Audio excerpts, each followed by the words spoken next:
Meet Robert Kyagulanyi Ssentamu, popularly known as Bobi Wine, the official presidential candidate of the National Unity Platform NUP for the 2026 Ugandan election.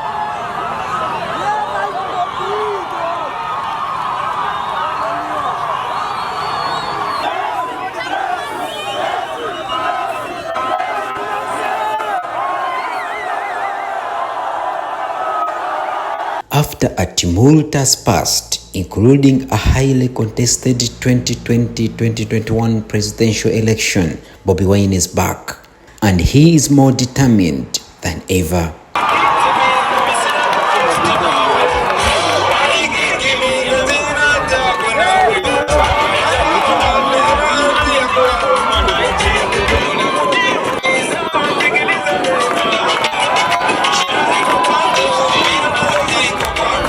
TV has had a privilege of sitting down with him in an exclusive interview where he shared his vision and determination to challenge the status quo.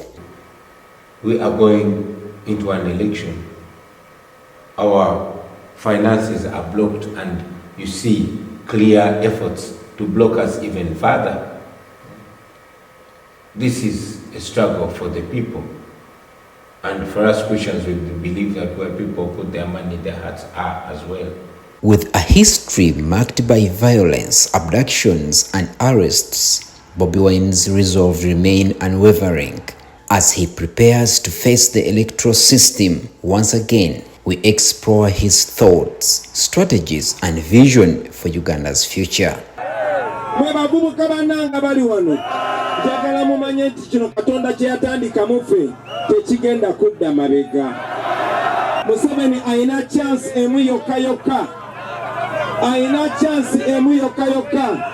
yakukkiriza abantu balonde tumuwangule mirembe addeyo ewe lwakitula mirembe tumulabire mirembe.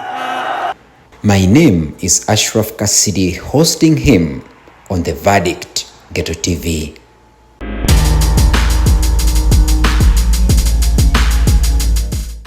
Is a media station committed to truth, justice, and the voice of the people. We stand firmly with all Ugandans, seeking a free, fair, and peaceful election. To our partners and sponsors, including those running for office, we recognize the weight of your mission and the risks that you carry. Know that your voice inspires millions, your courage sparks hope, and your resilience is a beacon of hope for the next generation. As we go into this critical season, we are watching, we are amplifying. We stand with you and let the people's voice be heard. Let democracy win. Let Uganda rise.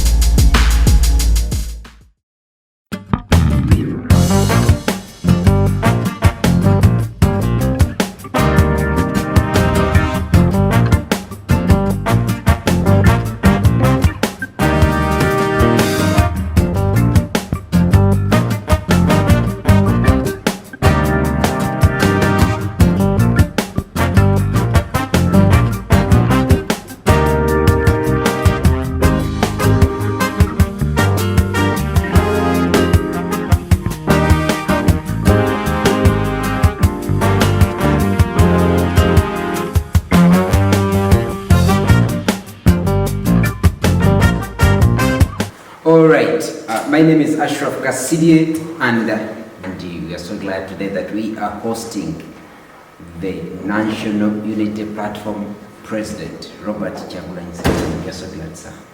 Pleasure to meet you, Ashraf. Thank you for having me. You're welcome. Before I start anything today, I just want to thank you. This is a personal thing.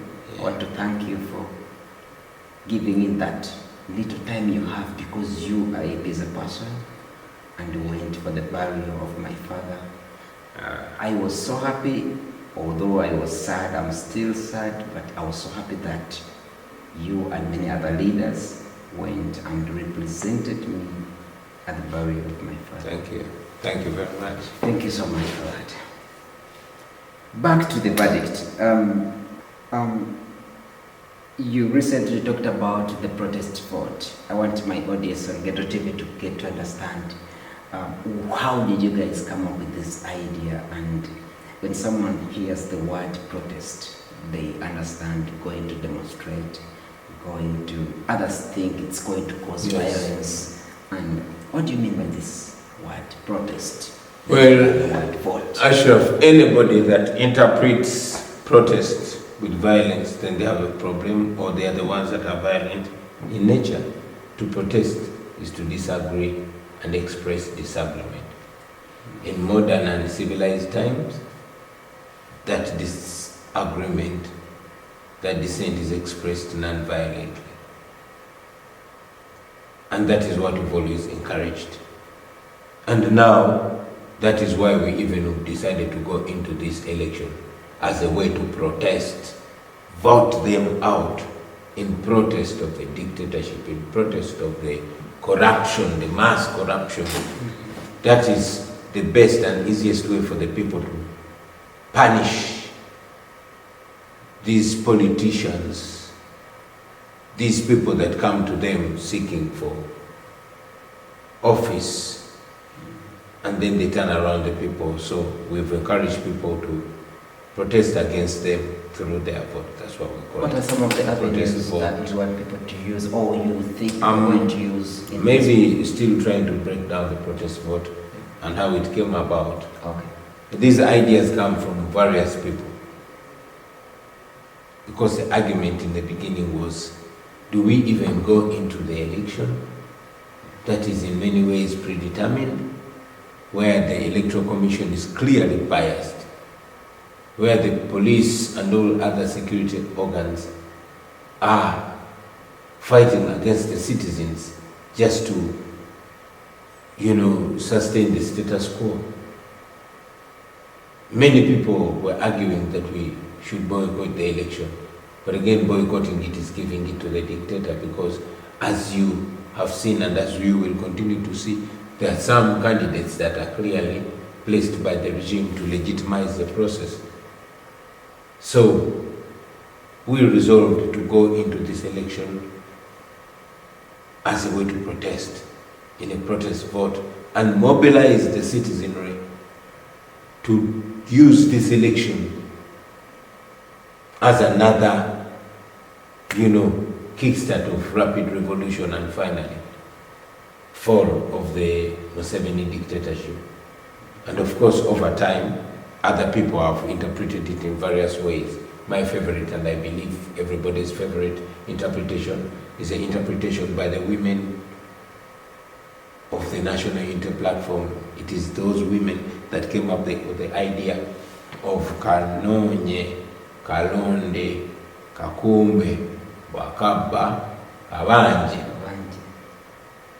So these women taught it to us, and as you know, when the mothers come up with something, it will explode. Yeah, true. And before long, we were all agreeing with them, and it more or less unofficially became our slang. And of course, I like how Mkonjata Sera came up with a beautiful song. I mean, it's always from the ghetto. The common people understand most. Wow. And now we are all vibing. So we don't just sit down, we conceive an idea, but again we throw back to the masses and they break it down in ways they understand. I hope I've tried to explain. Yeah, you have. And now, you have always said that, I'm taking back to Kawembe, one of the examples. You say that the Nankolas by-election is one of the blueprints of the protest vote you are going to have in absolutely, 2026. but not limited to. Not limited to. That is one of the blueprints. Okay, so my simplest question is, you had, should I call this enough manpower in Kawempe? Why? Because there were elections in the entire country. Now in Kawempe, people came and gathered all their energies to do the protest vote that was there. Do you think? But even in the same way, the police and the military and all the regime propagandists were not scattered across the country. they were concentrated in Kawempe. You get what I mean? Not all the activists were voting in Kawempe. It's only the voters of Kawempe North that were voting. And yet, all organs and all rigging agents and the entire rigging machinery of the regime was actually rigging. You get what I mean? So that's why the wind bends on the side of the people, because the voters in Kawempe stood firm amid these abductions, amid this brutalization, even of the media. So now you get what I mean, that if this is, multiplied across the country, if it's emulated and implemented at the same time by the citizenry, we can sweep this entire regime. Now, the people of Uganda can only fight for what they've earned, can only fight for what is theirs. Go and let them and earn the victory, and then they will have the moral authority to fight for that victory. Wow, that's a great one. We keep talking about primary elections. Of course, recently I saw the party in power holding violent primary elections, even when they have all the ability to hold a peaceful one. Now back to NUP, the party that you lead. Why did you choose to use the EMC instead of holding those? Because you always said power belongs to the people. Absolutely. So why you as the leaders thought holding primaries through an EMC and part of it maybe on the ground is the best idea to take? In life, there is the ideal and there is the real. Okay. The ideal is carrying out primaries, reaching out to the people, Ideal. going through our structures. That's the ideal thing, and that is what actually is provided for in our ideal constitution. The constitution that we presented to the Electoral Commission, the constitution that they have refused to ratify up to now, illegally without citing any clause of any law. So the real is that the regime is trying to stunt us. The real is that we are stuck with the constitution that we inherited when we took over the leadership of the National Unity Platform. The real is that we have to find creative ways of having candidates, just like we did it in Kawempe North constituency by-election. So that is why we go through our election management committee to come up with candidates in a similar way that we did in 2021.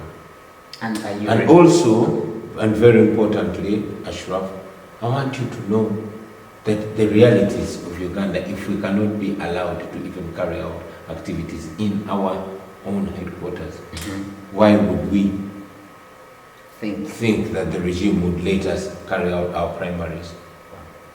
The regime does not allow us to even reach out to our membership across the country. We have to operate as if we are rebels. That's why we find creative ways of going around the problem. And now you're going to be in the elections where you can't even be allowed to campaign. Yeah, listen, Ashraf. You can only say you are peaceful when you have the ability to mess up the peace. You understand? Yeah. A weak man cannot say they are peaceful. They are unable to disorganize that peace. For us, we say we are peaceful because we know we are able to cause chaos. We are young, just like the Musevenis were. We are learned like they were. We are even more exposed. But we are also more moral that we choose not violence, even when we know it is a shortcut. Because we're not about shortcuts. We're not just about our generations. We are about, yes, our generation, but even the generation to come and the other, and the other, and the other, because those are going to be our own children. That is why we say it, that yes, we are able, because we tick all the boxes for people that engage in violence, but we choose not to, because that's not what we believe in. We believe in non-violence, and we want to practice it, and we want to once and for all subdue violence, subdue arms, and elevate common sense and reason and the rule of law and decency. Yeah, you're right on that. Okay, talking about something that the party came up with, which was fundraising for the party.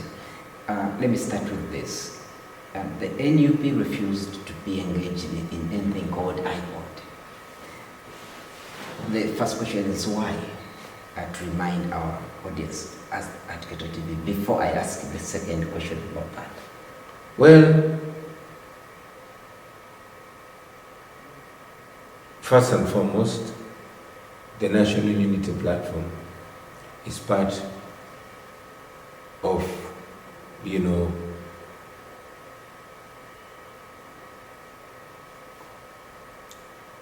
the National Consultative Forum, the NCF. The National Consultative Forum is an institution that brings together all political parties that are in the parliament. The National Unity Platform is the deputy chairperson of the National Consultative Forum. Benjamin Katana is the deputy chairperson of the National Consultative Forum. That is an institution of state. IPOD was not an institution of state. It was an NGO that we were not conscripted by law to be part of. And in any case, we also dismissed its intentions because we were not about having meetings with Museveni and taking pictures with him when our comrades, when innocent Ugandans, when our members are being illegally detained, abducted, tortured, dehumanized. We refused that, Of course, that is a narrative that they've been throwing around, and we made it clear that we will not be part of IPOD. Now, with this new law that they've made IPOD a department in the National Consultative Forum, thereby making us by conscription part of IPOD. However, we continue to say it, that for us, no amount of pressure will push us to a talking table with Museveni, or with taking pictures with Museveni, while this impunity is still going on. Okay. Yes. Okay, now you did something that I, as a 33-year-old man, has never seen in my country, but is coming out to ask the voters to collect money. Yeah. I was reading this in other countries like USA, where DP, the Republicans, sometimes South Africa, sometimes in Kenya, where parties are funded by the voters. Who came up with this idea, and is it working? Of course, when we were challenged, we turned to the people. We introduced the idea to them, and they bought the idea. We are going into an election. Our finances are blocked, and you see clear efforts to block us even further. This is a struggle for the people. And for us Christians, we believe that where people put their money, their hearts are as well. Yeah. So we turned to the people, and it was overwhelming response and support, and for that we appreciate, but also drew their attention to the cause for which they are contributing. Maybe it will inspire them to do more than just financial contribution. Maybe they can give ideological contribution as well, strategic contribution, organization contribution, etc. etc. Yeah. Something in addition to that, I was watching one of the videos of the of Dr. Martin Luther King in the past, and somewhere he was saying the same to the people, the black people here in USA, asking them to collect their own money so that they don't depend on the white leadership if they want to free themselves. Yes. How sustainable is this that you have started? Why? Because you don't know when this is ending. Well, I don't know when this is ending. That's true. But I also know that this will end regardless. I might not know when, but I'm sure it will. So, You're right.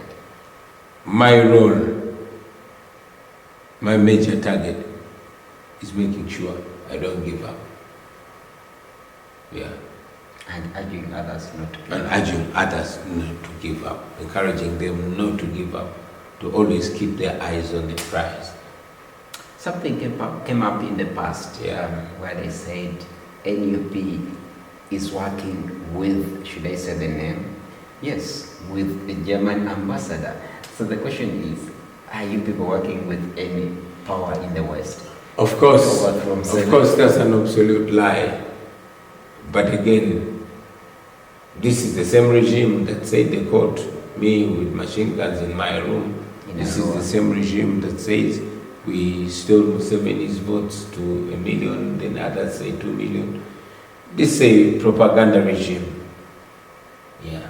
They fund the propaganda. Absolutely, absolutely. Okay, one other question is about unity among the opposition people in Uganda. I think when you talk about unity, it would have even quickened this struggle. Are there any efforts going on that side that we don't know that might help those people who believe in change to come together, at least even from up? Because down here, the people power are kind of together. Absolutely. And I'm very glad you noted that people are together, people are focused, the people of Uganda know what they want and they are out to get what they want. They clearly know what they want. They are awakened. Now, efforts for the opposition to come together, of course, numerous efforts are. I don't call them opposition, I would prefer calling them forces of change, because there are even those that come off as opposition, but they're not forces of change, you know. However, like I said, efforts have been and continue to be ongoing to secure the minimum consensus, the minimum unity, you know, to work together. But regardless, we move hoping for the best, but also preparing for the worst. Yeah. Hope for the best and prepare for the worst.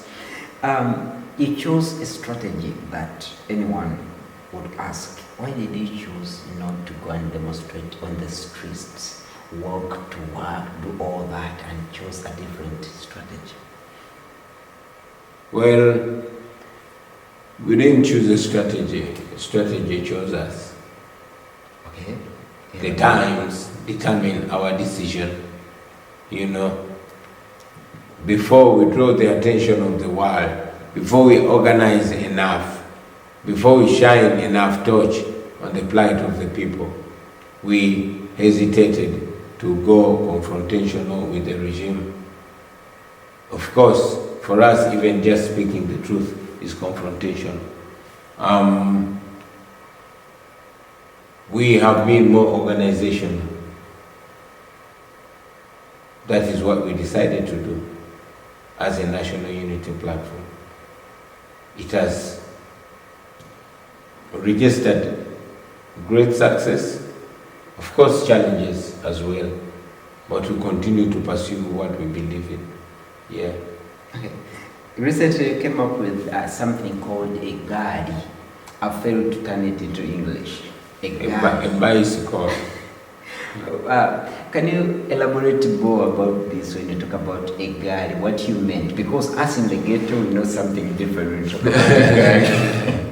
Those who Yeah, but loosely speaking, a Gali means a group of people, a group of comrades, a group of compatriots, a group of your boys, or your friends, your buddies, the people with whom you share something passionate. Okay. And in our case, we share the passion for freedom and the desire to take any necessary steps to achieve it. So, we have encouraged them to form those groups, those teams. Don't necessarily make them public, but form teams that can work together, that can connect, connect and coordinate to network and implement things and make things happen. And this is part of the protest vote. Absolutely, absolutely. Everything that you can think about, every idea that you can get to make sure we pull this off, to make sure we don't let these guys rob us of our destiny again, to make sure they don't sentence us to another 5 years of blatant corruption, of rotten hospitals, rotten schools, terrible infrastructure. We must do what we must do.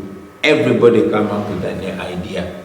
You can share it in your friend groups for starters, but you can even meet physical and share it, and can even share it with a bigger audience to ensure that we all appreciate your plan and embrace it.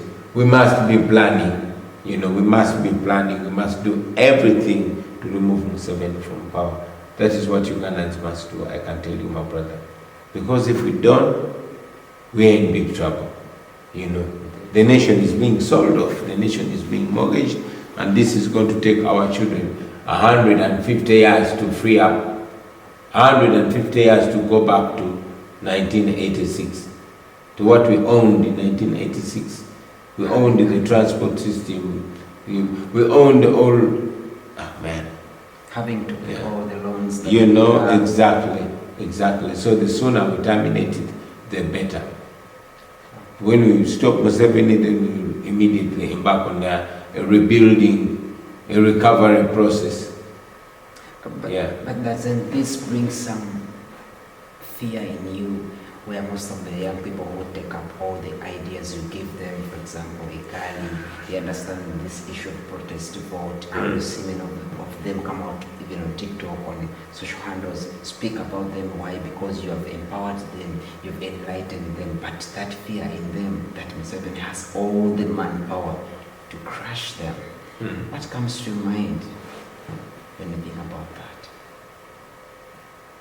I don't think about that. No, I only think about the possibility of Museveni falling. I think about the possibility of either him conceding and negotiating his peaceful exit and honorable stay in the country, which is all possible and on the table, or him being dumped in the dustbin of history. That is also possible. That's a nice one. I'm going to ask you the last question about this.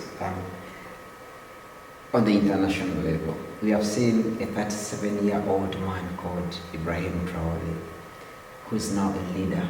He was born when Museveni was in power and is now the president. However, he came into power using the gun. It was a coup. What should we pick out of this as Ugandans trying to fight to make our country better for all of us? Well, I've shared my views about Captain Ibrahim Traore, who I respect so much, who is a promising young African leader. I will not dwell on how he took power, because so many heroes took power by force of arms, but transformed their countries and handed over power to civilian rule. Case in point is J.J. Rawlings of Ghana and many others. If Robert Mugabe did not mess up his legacy, he would have been a very good example. Thomas Sankara, if he wasn't killed, died. If he wasn't killed, maybe he would stand a chance. of doing that. You know, I respect that. But also, many people who take power from the civilian authority, maybe if they don't mess it up like Museveni. That's why I was quick to say that if I was him, which I am not, I would know that the good I've done for my country and the values that I stand for and what I present, I propose to do for my country will cause people to vote for me, and therefore not fear my people, but give them chance to elevate a leader so that they can own that leader, so that that leader can be accountable to them, a servant of them, not a boss of them. Yeah. That has been the verdict here on Ghetto TV. We have been so glad hosting President Robert Kyagulanyi Ssentamu, now officially the presidential candidate for NUP. He was given the party card in Uganda. It was also signed here in USA, where he found us, and we are so glad that you're going to contest, and we pray for you. Thank you very much, Ashraf. Very nice to see you. Sorry to cut you short. Yeah. Very nice to see you.